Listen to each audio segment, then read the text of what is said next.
오늘 설교 제목은 그리스도께 엎드리라입니다. 우리가 오늘 요한복음 7장의 마지막 부분을 함께 나누는데요. 우리 요한복음 7장 계속 말씀드렸지만 많은 이 사람들이 예수님에 대해서 오해했던 부분들을 계속 말씀해주고 있었습니다. 우리가 제일 이 세상에서 무서운 것이 뭐냐면 내가 잘 안다라고 착각하는 겁니다. 안다라고 생각하는 순간 마음의 문을, 마음의 벽을 딱 닫아버리죠. 생각이 멈춰버립니다.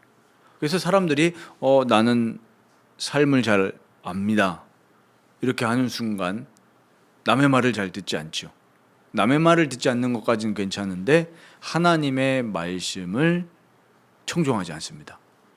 우리 삶에 대해서 가장 잘 아시는 분은 하나님인데 하나님의 말씀을 듣지 않죠. 그리고 사람들이 복음을 나는 잘 안다? 우리 교회 다니신 분들 중에는 그렇게 생각하는 경우가 많습니다. 그러나 오늘 우리는 그 말씀을 통해서 그런 생각을 내버려야 된다는 사실을 오늘 우리는 마음에 담아야 되겠습니다. 우리가 안다라고 생각하는 순간 인간의 죄 그리고 인간의 정말 전적인 부패에 대한 영적인 지식이 없어집니다. 안다라고 생각하면 안 됩니다. 우리가 안다라고 생각하면 그 눈이 싹 사라지기 때문에 그리스도 앞으로 나아갈 수가 없게 됩니다. 우리 인생의 최고의 비참은 뭐냐면 우리의 창조주시오 우리의 구세주이신 그리스도께 나아가지 못하는 것이 비참함입니다. 다른 것이 비참이 아닙니다. 그리스도께 나아가지 못하고 그리스도를 믿지 못하는 것이 인생의 비참입니다. 그렇다면 오늘 우리 대제사장들과 바리새인들의 모습을 보면서 무엇을 느끼셨습니까? 이 아랫사람들이라고 표현을 하는데 이 사람들이 대제사장들과 바리새인들 앞으로 갔습니다. 그러니까 이 대제사장들과 바리새인들 쉽게 말하면 우리 종교 지도자들이고 엘리트 그룹입니다. 기득권 세력이란 말이에요. 이 사람들이 아랫사람들에게 물었습니다. 어떻게 물었습니까? 45절 보니까 어찌하여 잡아오지 아니하였느냐. 왜 안 잡아왔냐. 우리 이 종교 법정에 끌어내려서 너 예수라는 작자 신성모독하고 다니지 않냐. 너가 하나님의 아들이라고 하지 않냐. 안식일에 병자를 고쳤지 않냐. 율법을 어겼지 않냐. 이런 걸 가지고 신문해야 되거든요. 그런데 사람들은 뭐라고 답변합니까? 그 예수라는 사람이 말한 것처럼 말한 사람은 이때까지 없었습니다. 그러니까 이 아랫사람들이 뭐라고 생각을 한 거죠? 그래도 이 예수라는 사람이 뭔가 조금 특별한 사람 같다. 이렇게 생각을 한 겁니다. 이 사람들이 예수님이 하나님이시다, 하나님의 아들 그리스도이시다 이렇게까지 생각이 닿지는 않았지만 그런 신앙 고백을 한 것은 아니지만 그래도 뭔가 특별한 사람 같다라고 생각을 하면서 말한 겁니다. 그러니까 대제사장들과 바리새인들은 이 말을 듣고 기분이 좋을 리가 없죠. 예수라는 사람을 빨리 처리해야 되는데 기분이 좋을 리가 없습니다. 그러니까 한마디로 일축시킵니다. 뭐라고 일축시킵니까? 야, 너희도 미혹됐느냐? 너희도 저 사람에게 속았냐? 이 말이죠. 그러면서 이야기합니다. 혹시 그를 믿는 자가 있느냐? 야, 너네도 미혹돼가지고 혹시 저 예수를 믿는 거 아니야? 예수 따라다니는 거 아니야? 이렇게 되묻는 거죠. 그러면서 정말 끔찍한 말을 합니다. 무슨 끔찍한 말을 하냐면 율법을 알지 못하는 이 무리는 저주를 받은 자로다. 감히 이 끔찍한 말을 하고 있습니다. 오늘 이 말씀이 이 구절이요 굉장히 우리에게 핵심되는 부분입니다. 엄청난 교만입니다. 무슨 교만이에요? 자기들은 하나님의 말씀, 율법을 다 안다라고 착각하고 있는 거예요. 굉장히 교만하죠. 그래서 우리 인생에서 제일 무서운 교만이 있다면 종교적인 교만입니다. 종교적 교만. 그 종교적 교만 때문에 어떤 것도 일어납니까? 심지어 전쟁도 일어납니다. 우리 역사를 보십시오. 십자군 전쟁 왜 일어났습니까? 다 종교적인 교만이에요. 우리 지금 중동에서 역사 이래로 수많은 전쟁들이 이슬람 때문에 일어났는데 왜 그렇습니까? 종교적 교만입니다. 이 사람들 얼마나 교만하냐면요. 교만하니까 사랑도 없고 자비도 없고 인애가 없어요. 그러니까 어떤 식이냐면 이슬람 율법 샤리아라고 하지 않습니까? 여자들이 히잡을 쓰지 않으면 어떻게 합니까? 돌로 죽여요. 네, 눈만 딱 띄우고. 그러니까 그거를 지키지 않으면 죽일 놈이고 그거를 지켜야 완벽한 사람인 거예요. 그러니까 바리새인들과 대제사장들의 눈에 봤을 때 저 예수라는 작자는 정말로 그냥 이 사람들이 싫은 게 아니라 진짜 싫은 거예요. 마음속 깊이.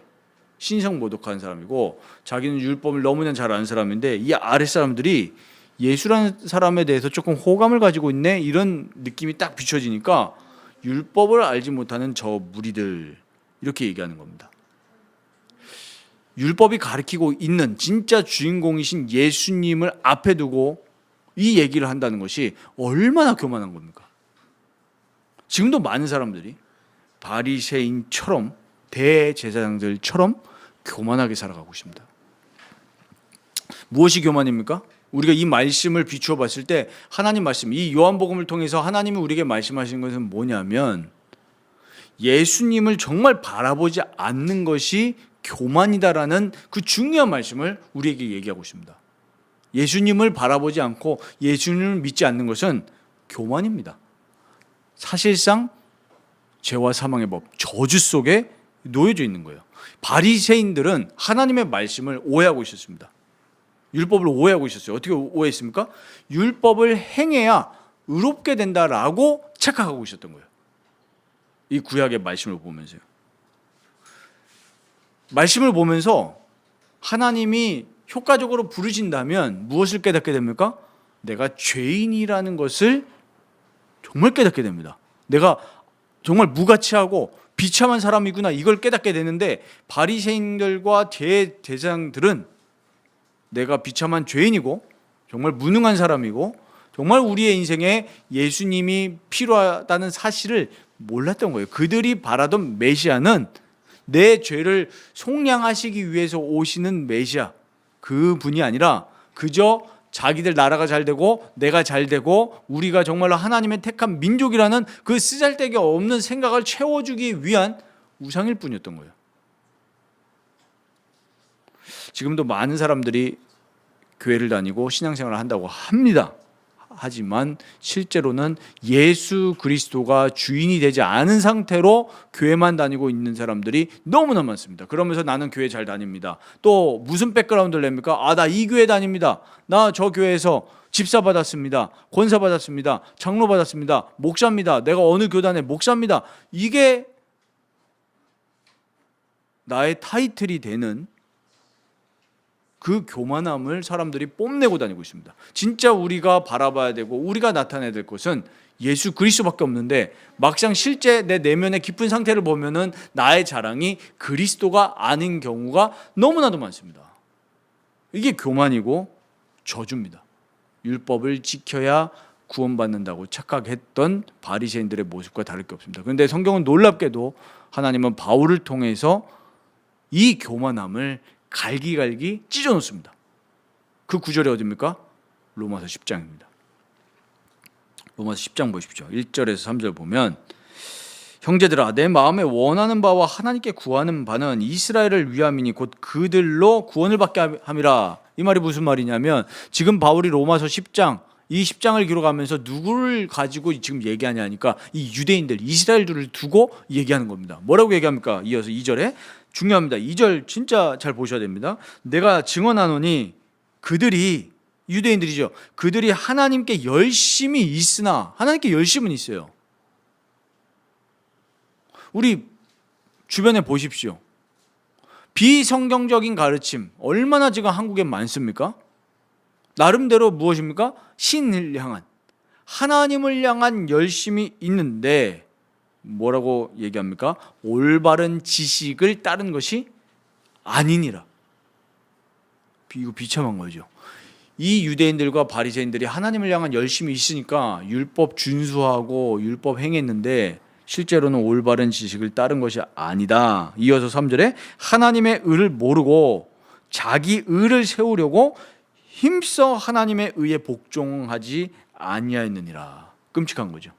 하나님을 향한 열심은 있는데 오히려 자기 의를 세우려고 하나님의 의인 예수 그리스도의 그 의에 복종하지 아니하고 오히려 예수 그리스도를 대적하고 핍박하는 끔찍한 죄의 상태에 놓여져 있었다는 것을 바울은 얘기를 합니다. 심각한 거죠. 다시 상기해 보십시오. 하나님을 향한 열심은 있는데 올바른 지식을 따른 것이 아니다. 우리의 구세주를 아는 지식을 따른 게 아니에요. 열심은 있습니다. 우리 왜 산에 돌탑을 쌓아 놓겠습니까? 열심입니다. 뭔가 인생은 누군가가 돌봐줘야 된다. 그게 바로 신이다. 나름대로 하나님을 향한 열심은 있는 것입니다. 그래서 막 헌금도 많이 하고 절도 많이 하고 심지어 어떤 사람들은 고액의 돈을 써서 구술하고 무엇입니까? 열심은 있는데 올바른 지식을 따르는 것이 아닙니다. 올바른 지식, 하나님의 의는 우리를 죄에서 속량하신 예수 그리스도를 따르는 것이고 우리를 지금도 왕으로 통치하시는 예수님을 따르는 것인데 예수님을 따르지 않고 지금도 수많은 사람들이 이렇게 해야 신앙생활을 잘하는 것이다. 이 전도를 해야 된다. 아니면 헌신 봉사를 해야 된다. 성경을 많이 읽어야 된다. 좋은 것이지만 거기에 실체이신 예수님과 교제가 없고 예수님과 연합이 없고 예수님께 순종함이 없으면 그것은 내 의를 세우는 것에 불과하다라고 정말 폐부를 찌르는 것입니다. 우리는 이 말씀을 통해서 나를 돌아봐야 됩니다. 나는 올바른 지식을 따르고 있는가? 아니면 내 의를 세우려고 그리스도께 복종하지 않고 있는 것은 아닌가? 정말 돌아봐야 됩니다. 그것은 어떻게 합니까? 열매로 합니다. 내 삶의 열매로 합니다. 내 삶 속에 거룩으로 가는 것이 점진적으로 계속 나타나지 않는다면 나는 지금 내 열심으로 종교 생활하고 있는지도 모르는 것입니다.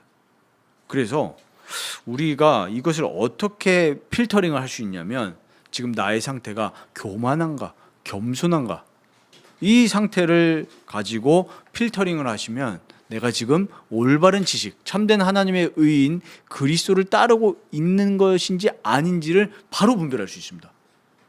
근데 많은 그리스도인들이 이게 고통스러워서 안 해요. 그러나 하나님의 말씀은 우리에게 분명히 얘기합니다. 직면해야 됩니다. 내가 그리스도 앞에 서서 내가 지금 죄를 따르고 있는지 하나님의 의인 그리스도를 따르고 그리스도께 통치를 받고 있는지를 직면하지 못하면 우리가 언젠가 이 세상을 떠나게 될 때 슬픔 가운데 빠지게 될 것입니다. 우리 기회가 되시고 시간이 좀 되신다면 꼭 제가 강력 추천을 드리고 싶은 것이 철로역정입니다. 꼭 읽으십시오. 유튜브 쇼츠 30분만 안 보시면 됩니다. 30분이면 꽤 많은 분량이 있거든요. 철로역정이 그렇게 길지가 않아요. 그런데 그 철로역정이 저는 왜 그게 하나님이 성경다음으로 많이 팔리게 하셨을까라고 생각했을 때 성경을 그대로 담고 있습니다. 그리고 우리의 삶입니다.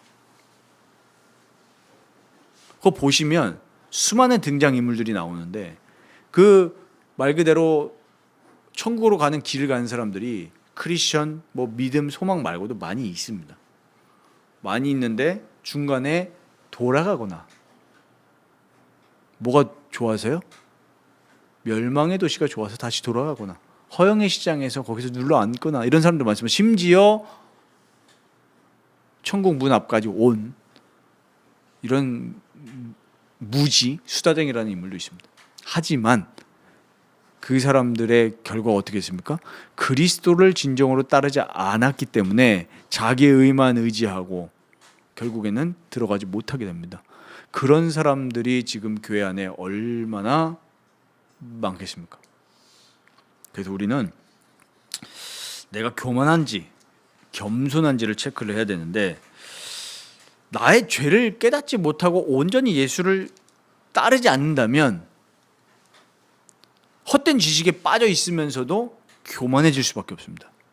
저는 정말 과거를 회상하면서 회개할 수밖에 없더라고요. 헛된 지식에 빠져 있으면서도 교만해져요, 사람이.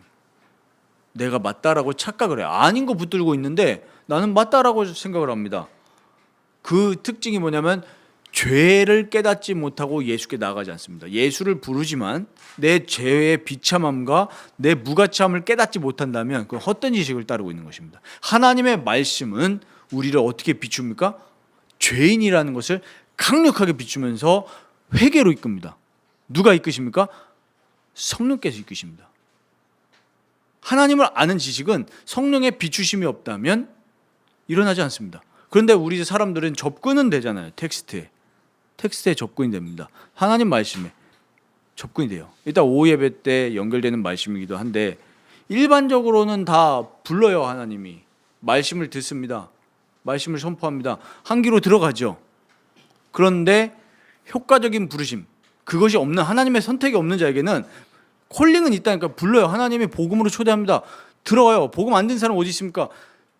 들었는데 한 귀로 들어가서 한 귀로 흘러나와요. 왜요?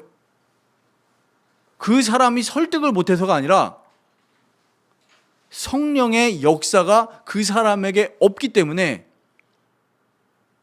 올바른 지식으로 이르지 못하는 거죠. 본인이 순종하지 않기 때문에. 그러나 하나님이 올바른 지식, 예수 그리스도를 아는 지식을 주는 자들에게는 무엇을 주십니까? 새로운 영을 주십니다. 그래서 그 하나님의 복음의 말씀에 반응하게 만들면서 뭘 보게 만드시죠? 죄를 보게 만드십니다. 내가 얼마나 하나님 앞에 비참한 죄인이고 무가치한 존재임을 깨닫게 하신단 말이에요. 이렇게 되면 당연히 예수 그리스도 앞에 무릎 꿇을 수밖에 없습니다. 내가 창조주를 예배하지 않았구나, 창조주를 따르지 않았구나, 이 죄가 드러난다니까요, 내면 속에.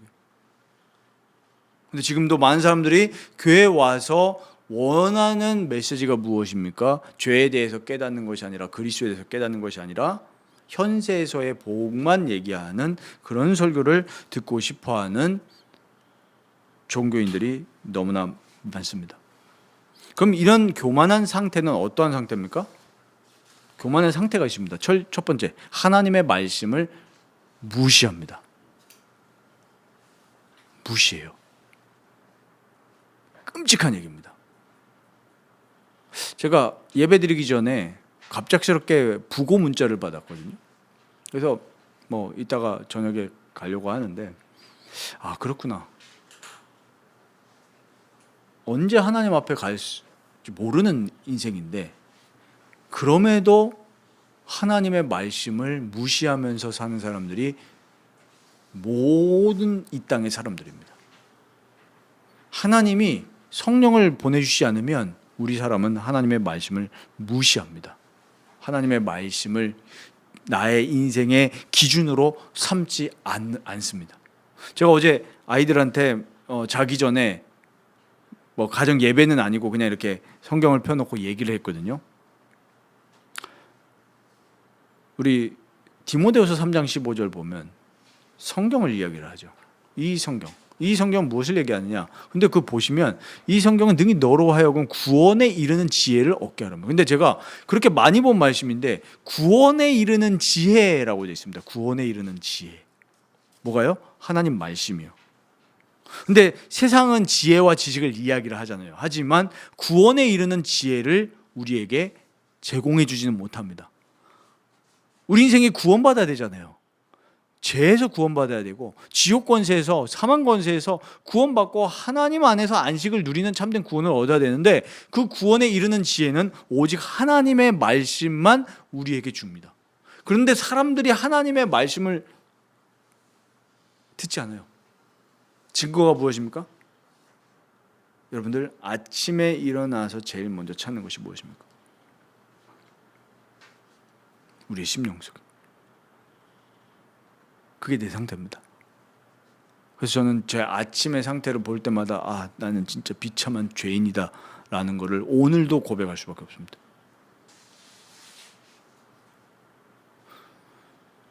복 있는 사람은 시냇가에 심겨진 나무처럼 항상 과실을 맺는다고 그랬는데, 거기에 가장 첫 번째 시작은 뭐냐면은 주야로 하나님의 율법을 묵상하는 자라고 했습니다. 시냇가에, 그 상태는 시냇가에 심겨진 나무와 같다 그랬습니다. 삶 속에서 열매를 맺게 되죠. 그런데 많은 사람들이 말씀에 뿌리 내리기를 거부하면서 내 지혜, 세상이 말하는 지혜를 기준으로 삼아서 구원에 이르는 길이 아니라 사망의 길로 가고 있습니다. 근데 오직 우리에게 구원을 이루는 지혜를 주는 것은 하나님의 말씀뿐인데, 말씀을 묵상하지 않고 생명의 근원인 마음에다가 내 감정을 자꾸 담고 세상에서 갖고 온 지식을 담아버립니다. 그러니까 인생이 늘 어떻게 됩니까? 비참하다고 스스로 착각하면서 살죠. 하나님의 말씀을 묵상하지 않으면, 맞습니다, 우리 인생은 비참합니다. 그 상태로 살아가니까 나는 실패했다, 이렇게 살아갈 수밖에 없는 거예요. 그리고 또 두 번째 특징이 있습니다. 교만한 자의 특징. 하나님의 말씀을 무시하는 것이 첫 번째 특징이라면, 교회에 대해서 무시하고 교회에 대해서 함부로 생각하는 것이 교만한 자의 상태입니다. 교회를 정말 자기 생각대로 생각하는 사람들이 많습니다. 성경에서 말하는 교회를 생각하지 않고 교회를 그냥 건물로 생각한다거나, 교회에 대해서 상처받았다고 교회를 떠난다거나, 이런 분들이 상당히 많습니다. 그게 교만한 자의 특징이에요. 그리고 가장 중요한 특징은 뭐냐면, 우리 주가 되신 예수님께 도움을 구하지 않고 자력으로 살아갑니다. 자력으로. 이게 교만한 자의 특징이에요. 나의 창조주를 찾지 않는 거죠. 나의 구세주를 찾지 않는 겁니다. 의지하지 않는 겁니다.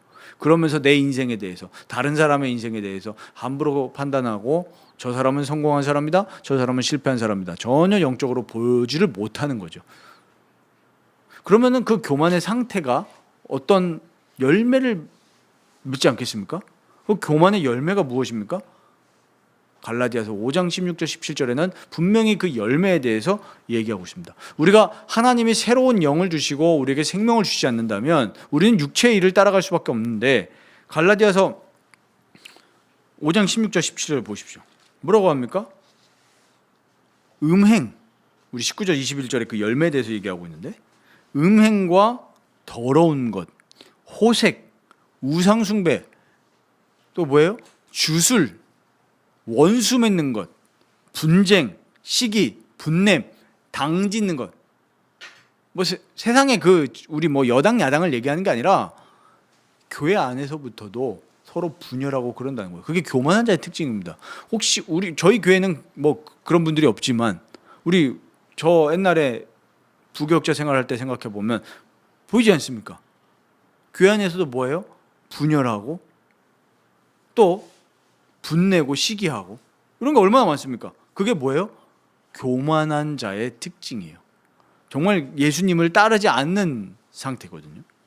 그리고 이단, 투기, 술 취함, 방탕함, 이런 모든 것들이 성령을 따르지 않는 교만한 자의 열매인 것입니다.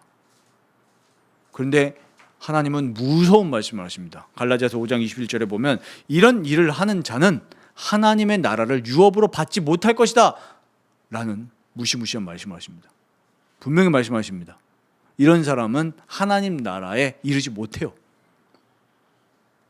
그러니까 성령이 내주하지 않는 사람은 성화가 되지 않는 거죠. 그러니까 이런 인생을 지속적으로 사는 거예요. 우리가 물론 실수해서 잠깐 음행할 수 있습니다. 하지만 성령을 소유한 자는 어떻게 하게 되십니까?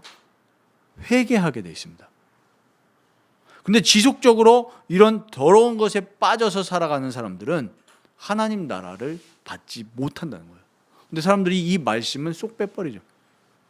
어떻게 착각합니까? 나 예수 믿으니까 구원 받았어, 이렇게 생각하는 사람들이 한국 교회 안에 꽉 차 있습니다. 나 영접기도 했잖아. 면죄부를 얻은 거예요. 그러나 성경은 그렇게 가르치지 않죠. 너희 구원을 힘써 이루라 그랬습니다. 어떻게 해요? 예수 그리스도를 믿고 성령의 도우심을 구하면서 하라는 얘기죠. 그러니까 이거를 구하지 않는다는 것이 뭐예요? 교만이라는 겁니다. 그래서 이 겸손은 단순한 도덕적인 겸손을 말하는 것이 아니라는 거예요. 교만도 마찬가지고요. 진짜 겸손은 뭐냐면 단순한 도덕적 겸손이 아닙니다. 하나님을 찾지 않으면 겉으로는 되게 겸손해 보여도 그거 교만한 겁니다. 여기서 말하는 겸손은 나의 죄를 깨닫고 나의 무가치함을 깨닫고 나의 무능력을 깨닫고 그리스도께 나아가 엎드리는 것이 진정한 겸손입니다. 바리새인과 대제사장들이 우리가 성경으로 봤을 때는 야, 이 사람들 진짜 망난이네 이렇게 생각할 수 있지만 이 사람들이 얼마나 외식했습니까? 외식했다는 증거가 뭐죠? 보이는 데서 막 기도했습니다. 보이는 데서 하나님께 기도했다니까요. 그러면 우리가 봤을 때 어때요? 야, 저 사람 되게 기도 많이 한 사람이구나. 이렇게 보여줄 수 있잖아요.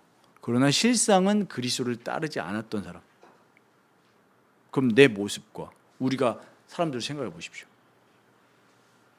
진짜 죄와 무가치함을 깨닫고 그리스도께 엎드리지 않는 것은 전부 다 교만입니다. 겸손이 없는 거예요.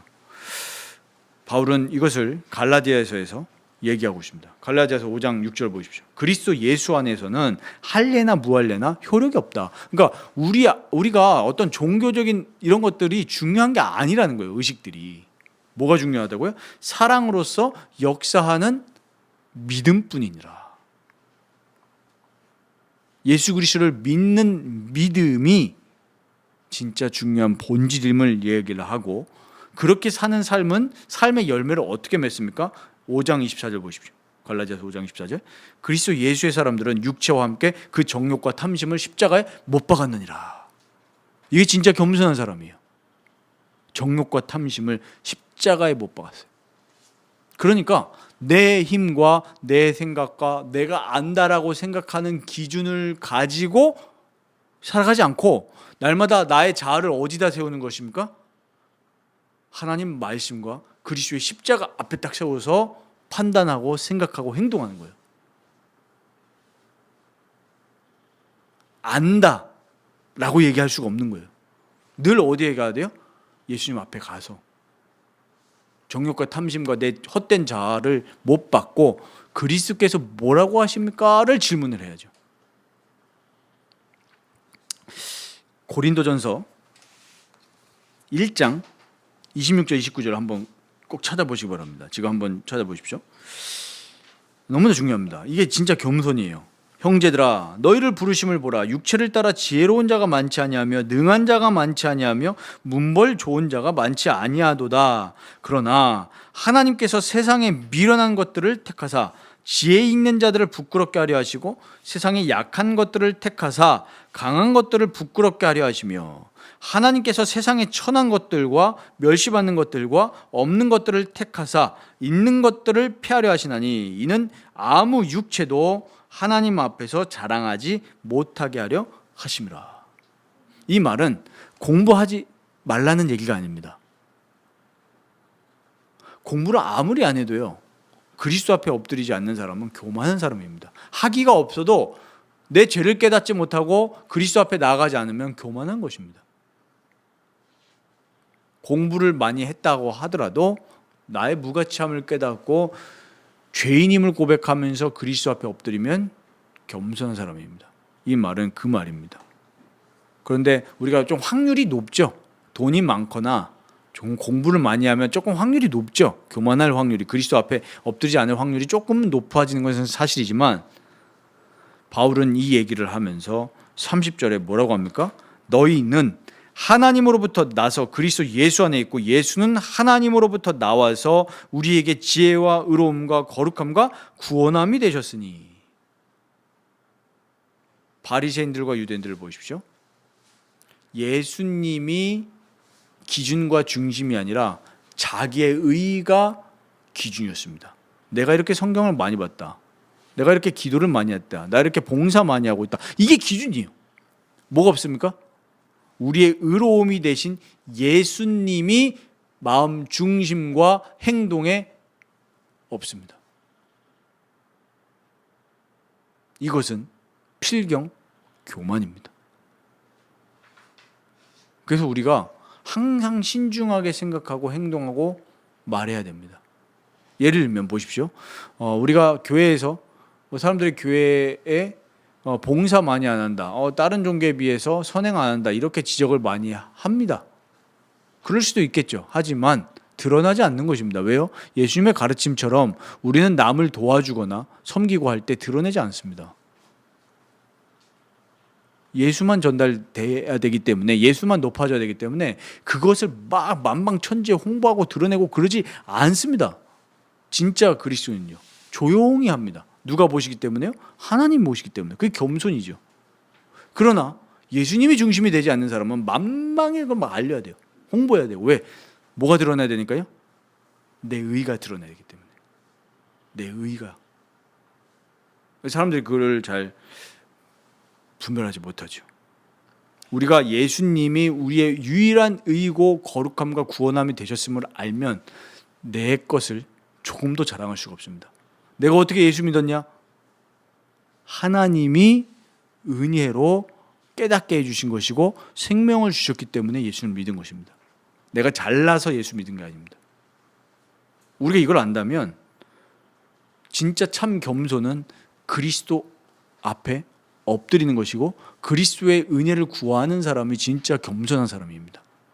그리스도께 날마다 우리의 필요한 것을 구하시고 내 죄를 고백하시고 그리스도의 통치를 열망하시기 바랍니다. 내 죄악된 생각으로 살지 않게 하옵소서.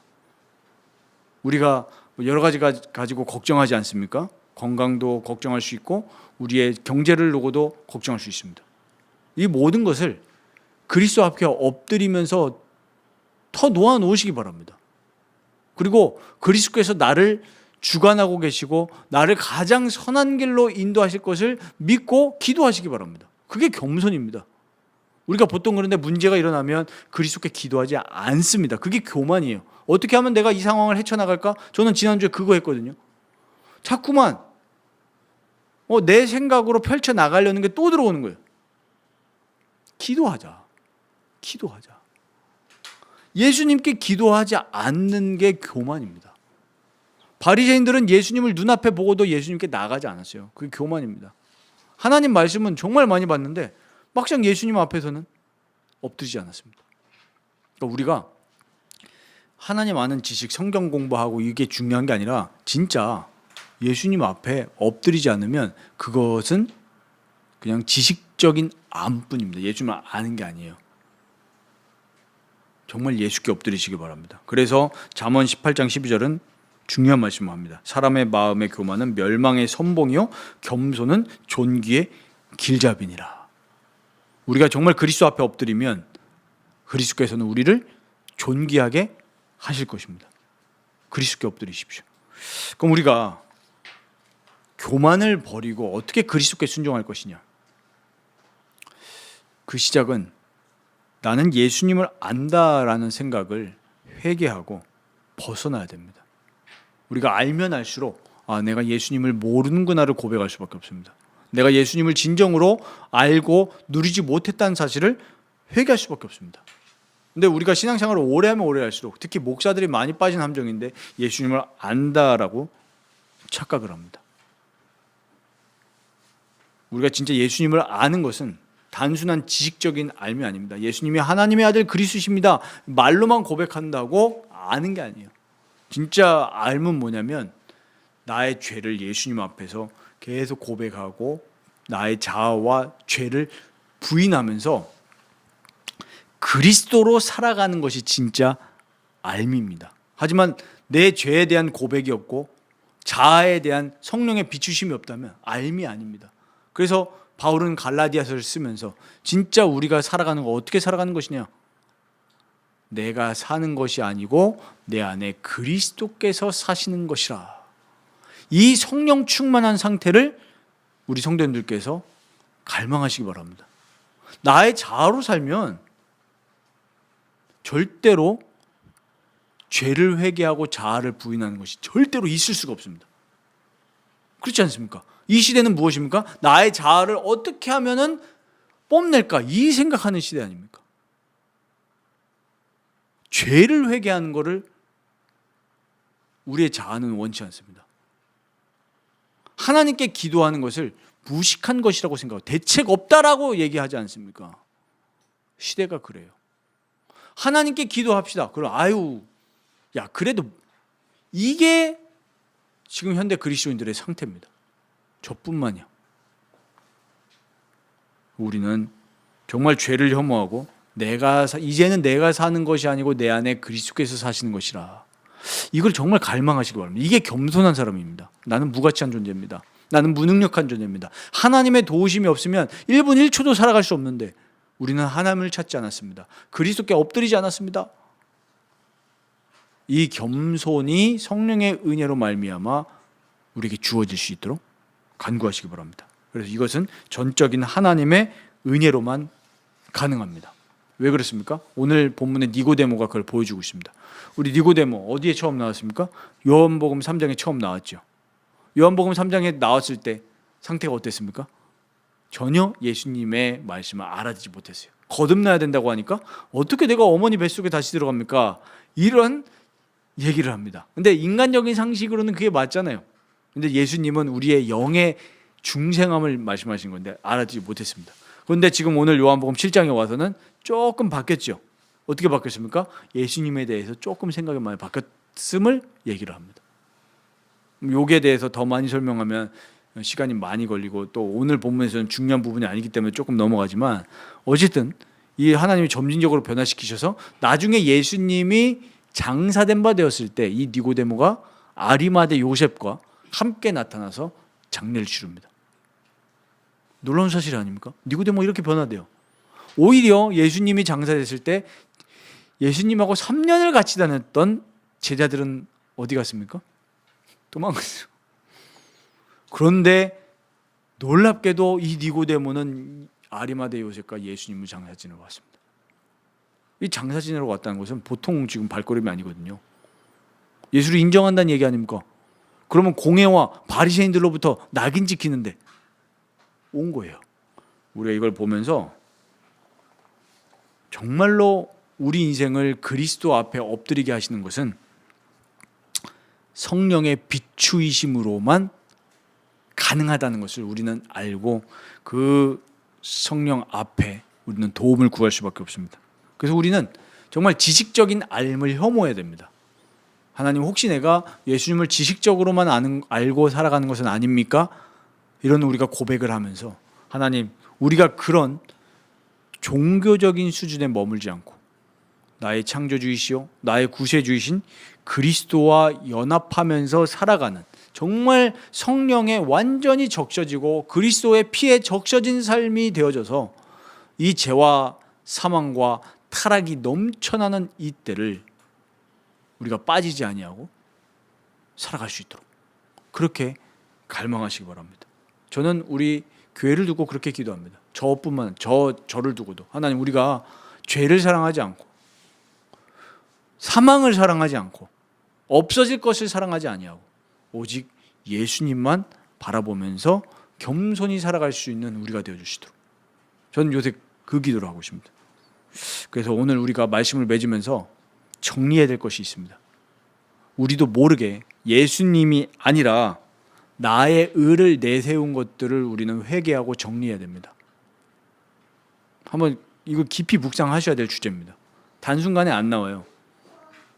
나도 모르게 내 의를 내세운 거, 내 실력을 내세운 거, 내 지식을 내세운 거, 내 어떤 의도, 내 지식, 내 계획 내세웠던 것들을 정리해야 됩니다. 우리의 삶은 그리스도께 있습니다. 그리스도께 있습니다. 바리새인들과 대제사장들은 예수님을 알지 못하고 하나님을 안다라고 착각했습니다. 아까 고린도전서 1장 30절 말씀드렸죠. 하나님을 향한 열심은 있지만 올바른 지식을 따르지 않았던 것을 우리는 알 수 있습니다. 그래서 우리가 하나님의 전적인 은혜를 구하면서 이번 한 주간 나의 마음을 점검 꼭 하셔야 됩니다.